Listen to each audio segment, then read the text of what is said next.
Has it felt like forever since we have done the Notre Dame recruiting update YouTube show here at Blue and Gold? I'm Mike Singer. Next to me on the screen is Kyle Kelly. We are the recruiting writers over at the website blueandgold.com covering Notre Dame football recruiting. Fun show today. We're going to bring on Steve Wiltfong on 3 national recruiting insider for his take on Notre Dame recruiting in its current status with the playoff run, 25 class signing last month, and the 2026 class getting underway. Kyle, how's everything on your end, my friend? Boy, it felt weird with you calling me a recruiting writer. I haven't written like much recruiting things lately, but I've been keeping tabs on everything and been preoccupied with helping out Jack Sobel, Tyler Horka with some team content. But Notre Dame's got a really big recruiting weekend here on the 25th, which will be next Saturday or the following Saturday, I guess, technically. So I'm sure we'll have a lot to talk about. I know you've been confirming guys on the board and through Lucky Charms, and pretty good lists they got going so far. Yeah. Looks like it's going to be a pretty big weekend in South Bend. Yep, looking like a big weekend, and we will have a show next week about that. So that's not going to be on the list of talking points today. But yeah, like Kyle said, it is going to be a very big recruiting weekend in Notre Dame. You got the championship game on the 20th. No time off. You have a huge recruiting weekend lined up for the 25th, and they've had that weekend scheduled for quite a while, and it is just happens to be coming off of a national championship game. Win or loss, going to be a big weekend in South Bend. So let's go ahead and bring on Steve Wiltfong from On3, the Vice President of Recruiting and Transfer Portal. Steve, how you doing, my friend? Guys, doing well. Battling the flu bug here in the Indianapolis area. Guys, have you started working on this? Hopefully we will. Hopefully we will soon. Going here, yeah. Look, the Irish, they got a chance to bring home their first national title since 1988. You go right into that big recruiting weekend next weekend. Could include some sort of parade celebration right down Michigan Avenue, leading up to the Golden Dome, swinging through by touchdown Jesus, all that. You know, they got a chance to win the national championship on Monday night, and Marcus Freeman has a chance to cement his legacy next to the biggest names, some of the biggest names in college football: Newt Rockne, Ara Parseghian, Leahy, Holtz. Put a statue up for him if they win the championship on Monday. So, Steve, I hope it's okay that I've said this before, but when I talk about you, I'm like, listen, Steve Wiltfong has a 574 area code. He's someone who's very familiar with Notre Dame, having covered the Irish before moving on to a national beat. And of course, while you're still on this national beat, you write a lot about Notre Dame. So from someone, again, who's covered the program both locally and nationally for a couple decades, what's been your take on this title run? Like, just how magical has this been for you where you sit? Well, when they lost to Northern Illinois, everybody was ready to move on. Not everybody, but a lot of folks on message boards, diehards, were ready to move on, because you have the Stanford loss at night at home, the Marshall loss, the Northern Illinois loss. You had a lot of vested diehard fans that just were starting to question where this program was at. They loved Marcus Freeman, but they just didn't know if he was going to be the guy to get Notre Dame to these heights. But internally, talking to a staffer a few days after the Northern Illinois loss, they said to me, look, if we win out, we're going to go to the college football playoff. And being in the first college football playoff, I didn't know if that statement was even true. Yeah. You know, right there, you win out, you still might not get in with a blemish to Northern Illinois at home. But not only did they win out, they dominated out, winning each game by multiple touchdowns, beating some ranked teams along the way, and getting better collectively with each game. You were bringing Riley Leonard along. You forget he missed a lot of the spring. So getting him gelled and meshed in with this football program live was big. And he obviously played terrific in the second half and played terrific in the second half of the Penn State game. figuring out who your personnel is, featuring them. I mean, Notre Dame's running back room is loaded. Mitchell Evans is starting to get healthy. They got some guys that can really do some things at tight end. They had some big blows on the offensive line, but it's been plug and play. Those guys have stepped up and done a good job, and they're starting to get healthy there. So this is a team that is in much better shape to play for a national championship than they were the last time they were in the title game, with a true freshman quarterback in Everett Golson under center against a very talented Alabama team. And not only that, and I'm not making excuses, Notre Dame was going to have their hands full against Alabama no matter what, but you had all the Manti Te'o stuff playing out behind the scenes. It wasn't public knowledge, but they knew it was going to be, he knew it was going to be public knowledge at some point. That was their linebacker, their leader, the heart and soul of the team. No way he was himself going into that week. Some of his buds on the team, same thing. So it was just a challenging time. They got throttled in that game. I think that they are in much better shape with a lot of NFL players all over that roster to compete with the Buckeyes. They got NFL players in the secondary, linebacker, on the defensive line, certainly on the offensive line, running back, tight end room. Riley Leonard has proven to be one of the more clutch quarterbacks in college football. And then the receivers, look, they don't ask a lot of them. Just make the plays when they're there for you. And that's a place where you want to see Notre Dame get more electric down the road. I think they did some things in the transfer portal to get some experience and get some guys that can make some plays at that position. But, they're in good shape everywhere else. Obviously, Ohio State's coming in as the favorite, and they should.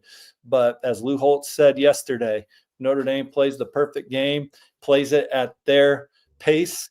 They got a chance to win the national championship and add to that board as you walk down the stairs at Notre Dame Stadium out onto the field. Steve, you mentioned the transfer portal and great stuff. Do you have much thoughts on the transfer portal class that they put together? I don't know how closely you've paid attention to like their group. You got Devontae Smith, the nickel from Alabama, Ty Washington, tight end from Arkansas, a couple defensive linemen on the interior, Elijah Hughes, USC, Jared Dawson, Louisville, Jalen Stroman, the safety from Virginia Tech, and then your receivers, Malachi Fields and Will Pauling from UVA and Wisconsin, respectively, and then the kicker from North Carolina, Noah Burnett. So especially at receiver, because Malachi Fields, your number one guy, you would assume for next year. And I think he would have been drafted if he would have stayed if we would have gone to the NFL draft, I should say. And then Will Pauling, someone who did really well with Mike Brown a couple years ago at Wisconsin.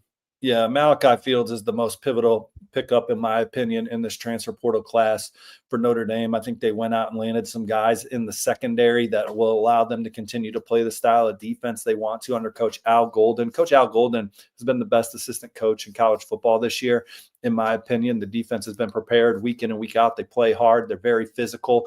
There's very limited mistakes that leave you busted on the field. There was one against Northern Illinois, but I don't remember too many mistakes. And they've lost of Benjamin Morrison, loss of Riley Mills.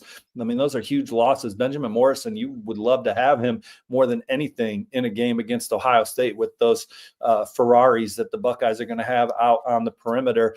But Al Golden should win your National Assistant Coach of the Year. And in the portal, Notre Dame should be able to basically draft who they want, because oftentimes they need guys that are grad transfers, and Notre Dame has the capital and an NIL standpoint to be more than competitive with other suitors on the trail. And then the way that they're playing, the way that they get their transfers in there, and the impact that they're making, you can see that as well. Super chat here from So Rude Poker. He says odds Notre Dame brings in another transfer quarterback. I wouldn't say 0% because you just never know, Steve. But from what me and you have been told from sources in South Bend, it seems pretty unlikely. And all of the names that were tossed around, we have answers on what they're going to do. Yeah. Look, they didn't want to go into the portal. They want to use that capital. Those last two portal quarterbacks were expensive. You can use that capital in other arenas, and I think we'll see Notre Dame do that. They are excited about what they have coming back in that room. Certainly, they've invested a lot in CJ Carr, and so you want to see him make a run at the position. Now, if Notre Dame could land a championship-level proven quarterback, I think they'd go for it. Yeah, who wouldn't? It's a grown-up business, hard decisions to be made. So if an elite quarterback like a Sam Levitt or somebody like that became available, almost any program would take that and do what you got to do to go get him. And then you just figure it out afterwards. But Arizona State did what they had to do to lock in Sam Levitt. And that's the new era of college football. And there'll be times where Notre Dame has to do that. And they might have to do that after the national title game. There's going to be some guys that walk back into the Goog, whether they win or lose on Monday night, and say, all right, what is it right now? And, I think Notre Dame will be prepared to start handling that on Tuesday, because guys are going to ask right away. Yeah. So. Yeah, 100%. Yeah, Notre Dame hasn't had anyone enter the portal since since December when it opened, but that is going to take place soon. And you mentioned Levitt, like in this new era we're in. Steve, when did you ever see before an announcement from a freshman saying, "Oh, he's coming back"? Like it would just be assumed. But nowadays, that's the world we live in. That it's an announced that you have signed to return to your team as a freshman. Like it's the new world. There's a few others that have announced that they're returning as well. Yeah. He didn't even explore the portal though, so right. Doesn't mean that his representation isn't having conversations to figure out what a value is as they negotiate with Arizona State. And look, again, that could happen in Notre Dame. There's probably people that are trying to tamper with Notre Dame's players right now. Sure. The beauty with Notre Dame, though, is that most of the kids that pick Notre Dame actually want to graduate from Notre Dame. I mean, now, can things change when they get there? Can their experience not be as fun as they anticipated because of various reasons? Sure. I think any kid that leaves Notre Dame as a transfer without that degree when they graduate, over 90% of their players, I just think that's not a good decision. But I'm not living their life. I'm not walking their shoes. And maybe there is some guys that transferred from Notre Dame and ended up hearing their name called in the NFL draft. No one's coming to mind right away. So I would be like, look, dude, I'm out, man. But how can we get me this degree here a little faster? But the culture, you talked about how Notre Dame didn't have anyone in the portal. They all want to be part of this.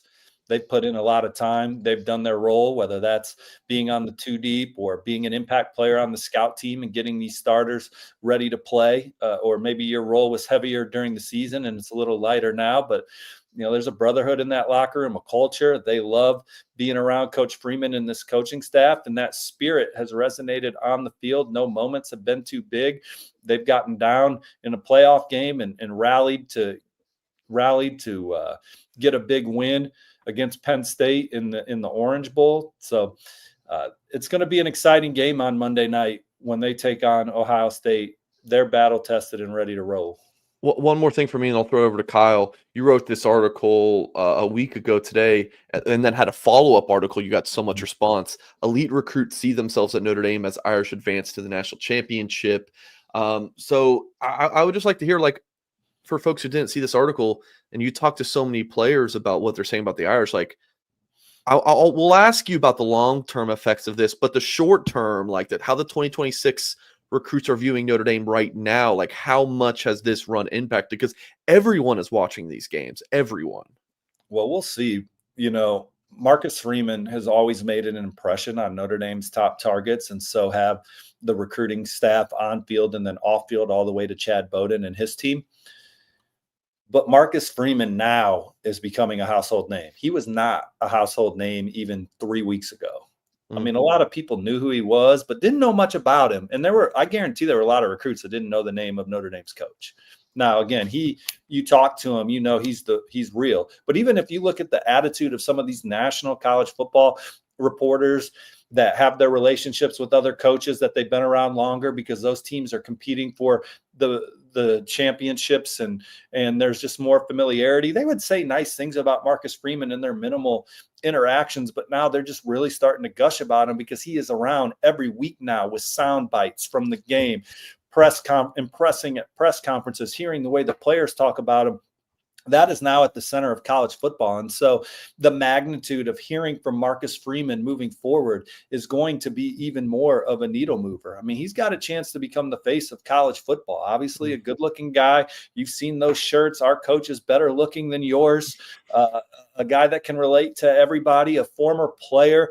He loves everything about Notre Dame, so he's completely bought into all the, he would call them advantages. People would sometimes call them disadvantages. I think in the Brian Kelly era, at the beginning of his time, he viewed them as disadvantages and realized, look, we got to flip the script. These are advantages. We graduate all our players, but we also have a massive Under Armour deal. We're still filling our stadium, and we're still sending guys to the draft, and at the same time we expect you to graduate and get your degree, and we'll give you the support to do all of that. And yes, you might have to live with a regular student, but that dude might be running a Fortune 500 company soon, so congratulations, you now know that guy. So I think that they started playing to those strengths. Marcus Freeman embraced them right away, and so he, his background, the parents he comes from, it fits him and his personality. And so Notre Dame's here in the title game.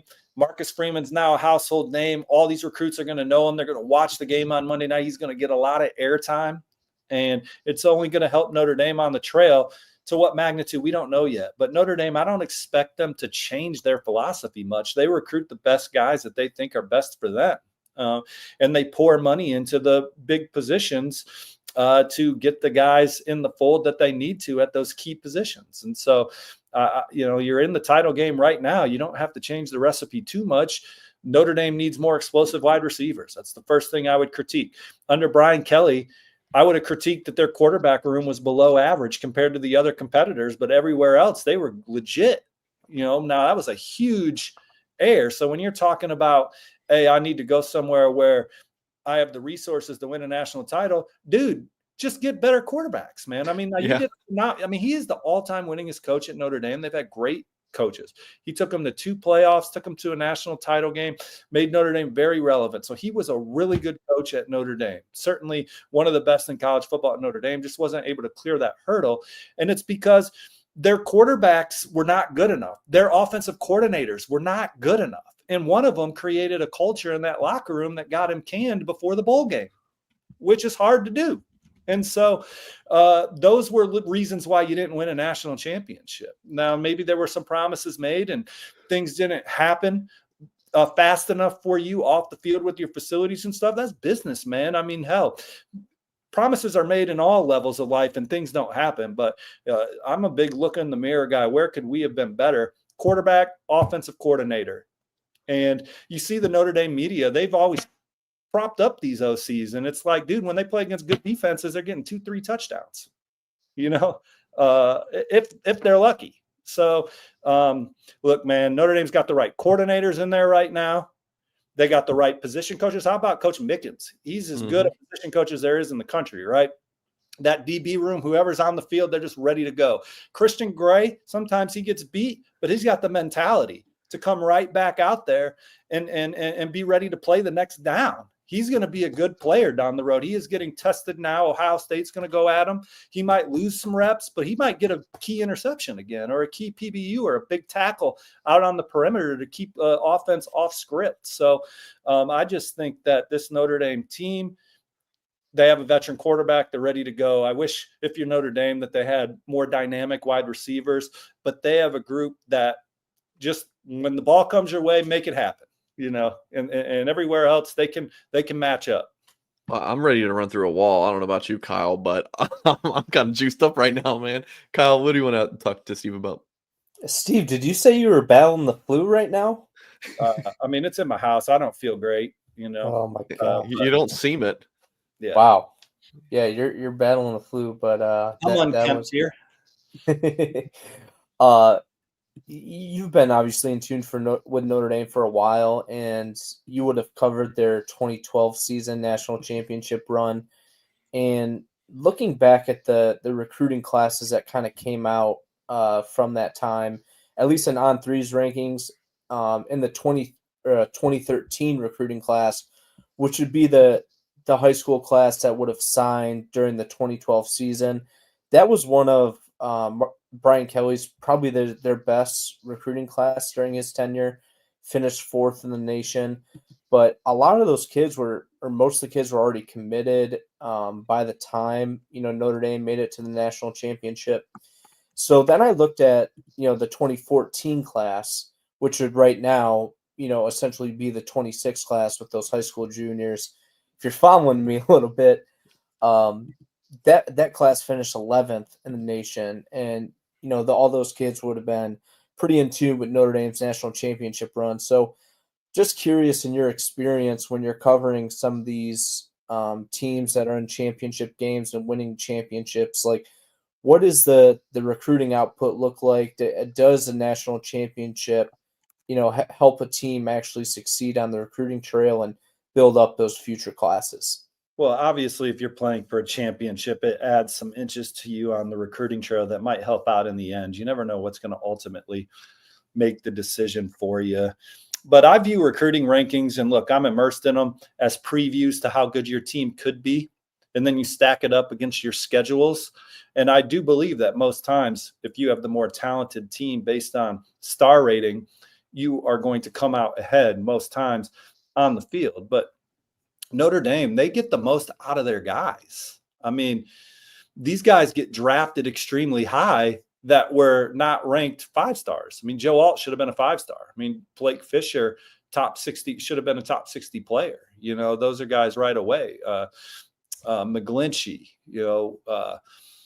so Cole Kmet, Chase Claypool. I don't remember where these guys are ranked, honestly. Jerry Tillery was a 5-star that went in the first round. But my point is that you gotta the star rating just says that they got ability when they come in, or we like their intangibles and their ability, but they still got to do it. And so, like the best recruiting class in 24/7 sports history and On3 history was like that A&M class.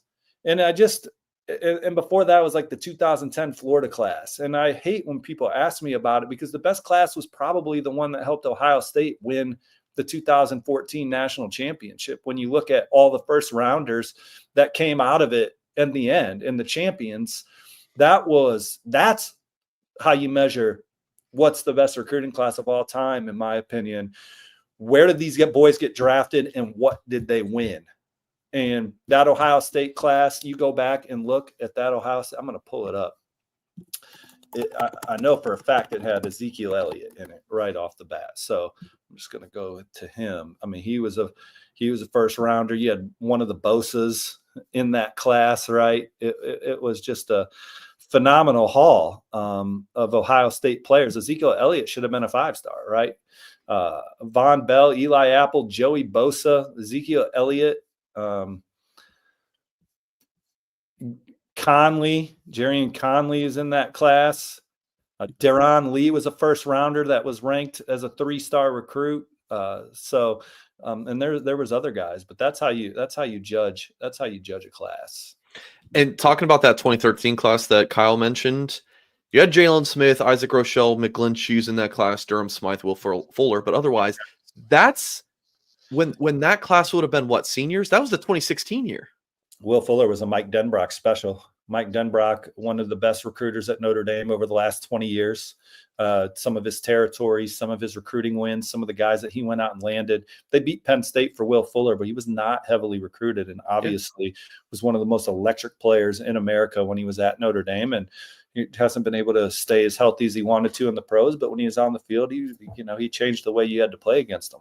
Yeah. So, I mean, some big time talents in that class, but so what, 13 you signed, 14, 15, 16, a lot of those guys were the upperclassmen when Notre Dame went 4-8. So it's like, recruiting rankings there was a good data point too. But but Brian Kelly was able to respond. Look, I know I was a little harsh on Coach Kelly there, but in spite of that quarterback room and in spite of some suspect OCs sometimes, they were still pretty damn good year in and year out. So he typically maximized his hand.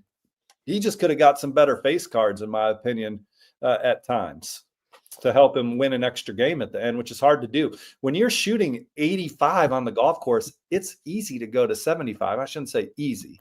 But when you're shooting 69, it's hard to get to 68 and 67, man. So it's just little decisions like that impact you getting that extra stroke, which adds up over the course of 4 rounds or 13 games or whatever, and you don't hoist the crystal ball at the end. Steve, one more question for you, because I know you mentioned like maybe some of the quarterbacks that Notre Dame had recruited in the past. Comparatively, weren't as great as some other teams around the country, but there's been a change in quarterback recruiting, at least with the recruitment of CJ Carr. Just wondering if you felt he was different from some of the guys that they had brought in years past, and what maybe Notre Dame can look forward to about him possibly taking over the reins as a starting quarterback sometime here in the future. Well, he's as talented a quarterback as Notre Dame has signed in quite some time.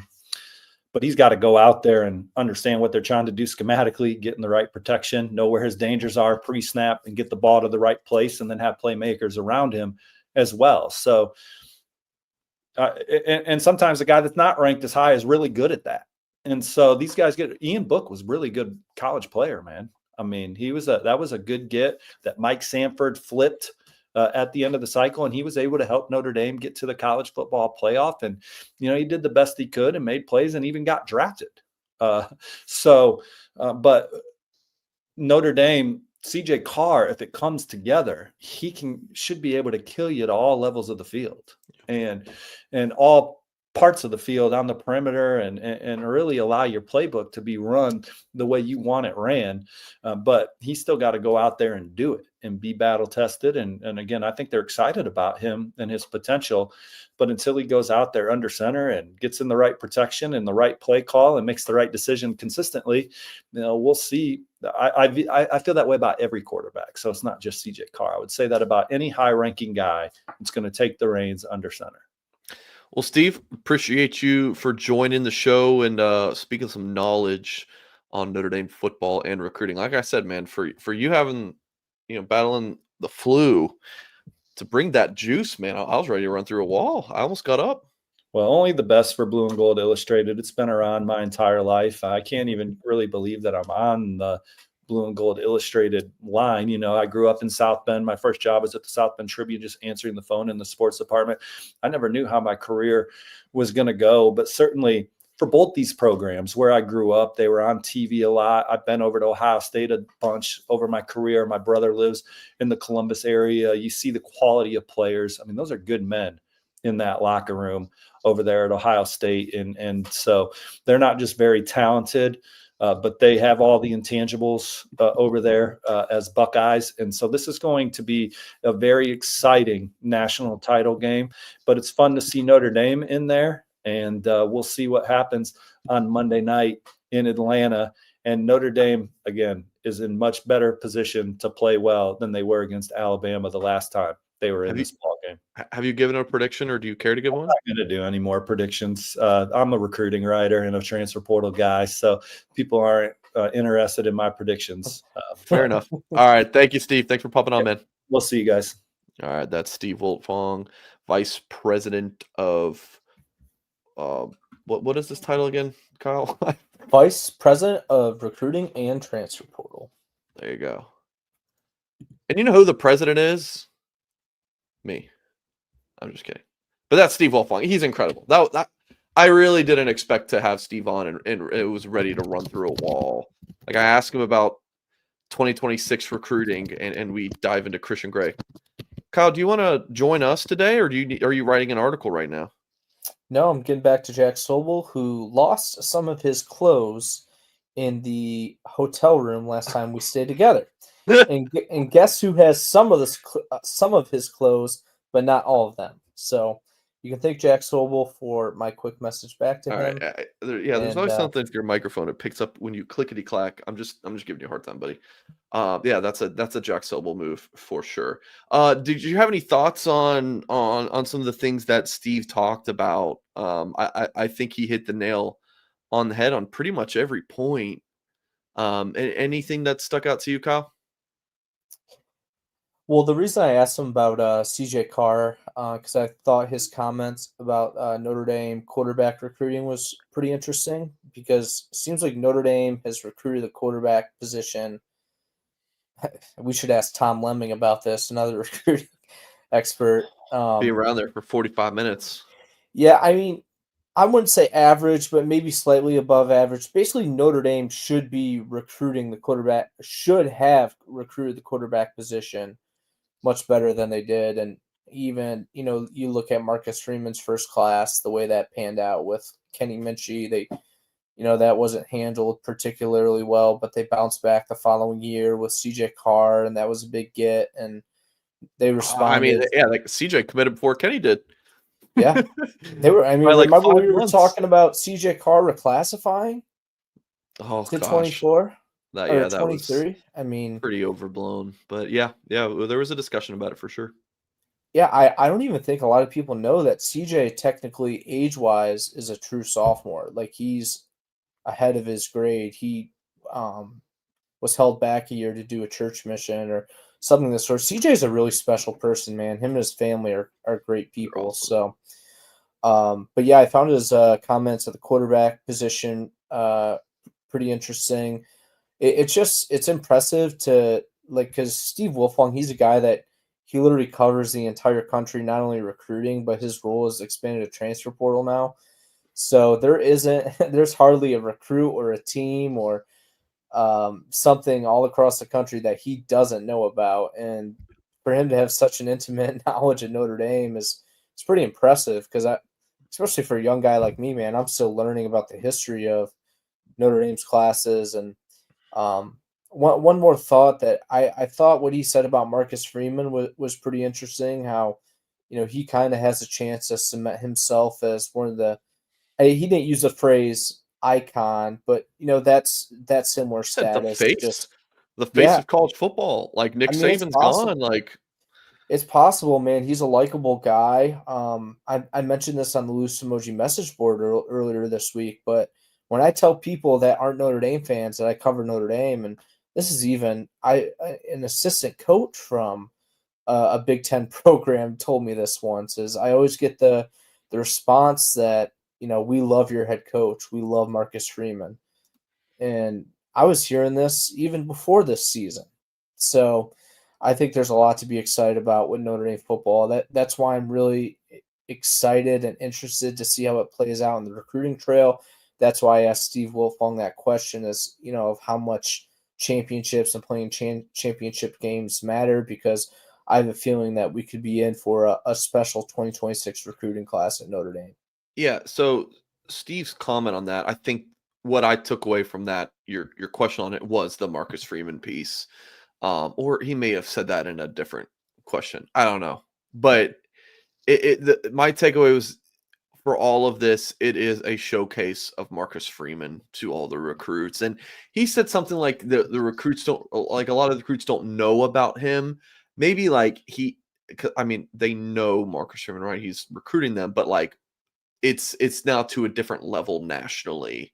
That Marcus Freeman has become a household name to everyone in the country, not just you know, current top Notre Dame targets. If you're a 2029 player that Notre Dame's going to recruit in a couple years, like those guys are going to go in to their recruitment with Notre Dame already having a very good understanding of who Marcus Freeman is. They're going to say, "Oh, I grew up watching Marcus Freeman's Notre Dame's teams. They were awesome." Like we're going to start hearing that sooner than you think. So yeah, great stuff. Great stuff from Steve. Kyle, I wanted to transition into talking about this article I put up the other day, analyzing 7 key recruiting battles between Notre Dame and Ohio State. I'm guessing you got to check this out. Yeah, I gave some thoughts on it, and surprisingly, you agreed with some of my thoughts. I don't know if you remember that, but That phone call? Yeah. That's why I called. Some of those Ohio kids, all oh of the my. Ohio kids, you just have what? Oh, are you talking about Kobe Clapper and Sincere Johnson? I was kind of giving my take. Yeah. Oh, I was actually talking about after you posted the story on the Loose Emoji message board. I kind of gave my take in a post of um, like kind of just where I thought each one of those recruitments were trending. And then you replied to my post on the Loose Emoji message board and said that you agreed. So Oh, I hey found man, that got to pretty get neat. that board count post up. Board post Found count. that well, hopefully you did agree. So No, I wouldn't disagree with, or I wouldn't agree with you if I didn't. Uh, I wouldn't say I agreed with you if I didn't. That's what I'm trying to say. But yeah, I'm ready to talk in depth about each one of these recruitments, man, in your story. I'm ready for it. I didn't get my chance, so I'll well, make with it that quick. being said, good show. I will see you guys next time. Come I on, man. really I don't haven't have. been able. I have to pick up my I'm My itching to talk brother-in-law. about recruiting, man. Itching. Okay. It's been All a right. while. It's been a Okay. while. All right. I'm gonna give you until 1:42. So we got 7 minutes. Oh, plenty of time. All right. Plenty of But time. but real quick, just to talk about the headline of this video, like breaking down the impact of the Irish's playoff run. I want to just circle back to that to make sure we did touch on that. In the immediate future, it's going to help the buzz for the 2026 class, for that junior day. All these prospects are coming to campus. I think it's going to help the buzz, but I do think the long-term effects of this will be impactful. I do think they will. Whether it's, for the 26 class, 27, 28, so on and so forth, like I think recruits are going to see Notre Dame differently. And I just talked about the Marcus Freeman factor, that becoming, instead of, hey, this is what you can be at Notre Dame, it's, hey, this is what we've done at Notre Dame. Come be a part of it. I think that is big. That it's not selling on what Notre Dame is. Hey, you're going to get this elite education and a chance to compete for national title. No, we just did compete for national title. We just played in the game. Maybe you're saying you won it. Maybe you say you competed in the game. Still, there's that proof of concept. There's the extension part of it. Some recruits have talked to me about. So there's definitely an impact there. Okay. So this article analyzing the recruiting battles between Ohio State and Notre Dame. I teamed up with Mick Walker from Letterman Row, our On3 Ohio State website, talked about these guys. So Connor Salmon visiting Notre Dame on January 25th now, as we reported at Blue and Gold. Yeah, if you didn't mind, Mike, I'll just give a little spiel about one of these guys, and you can kind of maybe tell me how off base I am, or kind of loop mixed thoughts into this as well. But I've talked on the shows before about Connor Salmon, who actually transferred to the Bullis School in Maryland recently. So, but Notre Dame's always been a big part of his recruitment. Academics are really high on his board. I know you logged the position or the prediction for Notre Dame to win his recruitment, and I think like Penn State, Clemson are some teams involved there, but Penn State already has some wide receiver commits. Ohio State will be interesting, but I'm not totally sure if Ohio State checks they check most of the boxes for Connor Salmon, but I don't know if they check all of them. So it sounds like Notre Dame's kind of hanging around that pole position area as we go into January, and obviously there's some pretty tough competition. Yep. I think the 3 visits he set up, I think that's the top schools. And I actually think in order of the visits, Notre Dame, Penn State, Clemson. But I do think it's pretty tight at the top of his list. And it's definitely not like locked in. Samote Kadewanga, JCR Catholic, teammate of Madden Faremo. I like Notre Dame here. And folks, you can find this full story at blueandgold.com. $1 for 7 days is our offer for you guys. So if you want more, if you're a recruiting junkie, blueandgold.com is the place to be. So Samote Kadewanga, top 100 player in the country, 6'5", 240 pounds, defensive end. Again, high school teammate of Madden Freeman. So we've seen Notre Dame get these big-time Polynesian California defenders in 24 class, Kingston, 25, Madden, top of the board players. Samote is this year's KVA or Madden. Yeah, and Kadewanga actually idolizes Junior Tui Halamaka, I believe. There's another one, 2022 class, yeah. Yeah, who comes from the same Polynesian tribe, I believe, as Kadewanga. I got to look back at my stories to see if I referenced that correctly. But I wish this was a guy we could ask Steve about if we went a little bit in depth with the 26 targets, because Steve predicted Kadewanga to USC during the season, and now in the latest intel, and subscribers would have this information well before the YouTube audience. So feel free to sign up at Blue and Gold, but I'll just reference it here that, Notre Dame, he's starting to view Notre Dame as the team setting the pace in Kadewanga's recruitment. And the one thing I want to mention there is you talk about him being a teammate of Madden Faremo, who signed with Notre Dame, and that was a big get. I feel like, sometimes, I don't know if us, like, as, professionals do this. I think it's more so the fans that overrate the impact of like high school teammates going to the same college together. But with Madden Faremo and like Samote Kadewanga, like that actually matters. Like, it matters to Samote Katawanga that Madden Frame was at Notre Dame. Like, I talked to Samote. He's been in touch with Madden. Like, him and Madden grew exceptionally close during their time at Jacera Catholic. Like, they both live a little bit outside the radius of where, students from that school come from. So Madden Frame was driving Katawanga to and from school every day. Hmm. And if you don't think that, the way Framo's recruitment shook out would have a impact on Katawanga, I think you're mistaking yourself. So just like any of these guys, Notre Dame has to close. He's looking to get to campus in January. I know he has a basketball season. So, but he's a big one. I know he's a fan favorite of a lot of the subscribers on the Loose Emoji message board. Yep, and a fan favorite of the Notre Dame staff. Joey O'Brien, 6'4", 180 pounds, listed as an athlete. Corner, safety, receiver at the next level, could play a lot of different things. So, I logged a prediction over the summer. I think it was in August for Notre Dame to land him, but it's fairly wide open. I mean, Penn State, Notre Dame, but I think the positional thing is really important to him. Like, I think that he might want to play receiver in college. So I think that if a school like says, "Hey, you can legit play both ways here," Travis Hunter kind of thing, I think that team, if he really likes that school and they're saying that might have the leg up. I think Notre Dame would take him as a receiver. They've talked about that with O'Brien. He's just one of those kids that's like he's a must have, and you get him to campus and figure it all out. But during the season, I know you predicted O'Brien to Notre Dame, and it looked that way when he visited in the spring. But Penn State has come on really strong during the season. Abdul Carter attended O'Brien's school. The star Penn State edge rusher, and O'Brien has talked a lot about wanting to play close to home. So that was a factor in his recruitment. And I had always been curious to see, like, if Ohio State got involved, how that would affect the outcome of his recruitment. And then they joined the race during the latter part of football season. But I still think it's Notre Dame and Penn State at the top. I would have felt strongly toward Penn State during the season.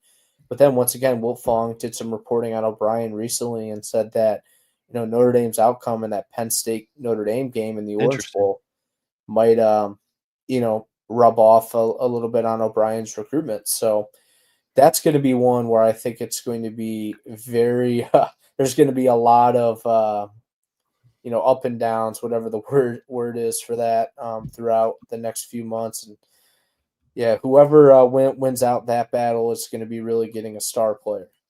Again, folks, this article I wrote January 14th, just a couple days ago, analyzing 7 key recruiting battles between Notre Dame and Ohio State. You can find the full article. I tweeted it. You can find it on blueandgold.com, all that kind of good stuff. And our flash sale, $1 for 7 days. If you're not a subscriber to blueandgold.com, it's all the recruiting intel, all the coverage. We're doing a staff chat today on the message board. So if you have questions for us, we're all popping in and answer questions throughout the day. So definitely check it out, blueandgold.com. Kyle, I have to run. I got a video here with Josh Newberg. Interestingly enough, Steve hopped off our show and went to record with Wiltfong. Went to record with Newberg. When Wiltfong's done, I got to hop on. I got to pick up my brother-in-law. So I have to end the show there. But we will. Our recruiting show will be back weekly. It was off for a while because the postseason's just nutty with the scheduling, and there just wasn't really a whole lot of recruiting stuff going on. But it'll pick up. So Kyle, we'll stick maybe Thursdays. I think we do Thursdays in the or Fridays during the off season, Thursday during the season. But Kyle and I will be Thursday or Friday in the afternoons moving forward right here on this Blue and Gold YouTube channel. Please hit the thumbs up on this video, subscribe for more content, and as always, folks, we will catch you next time.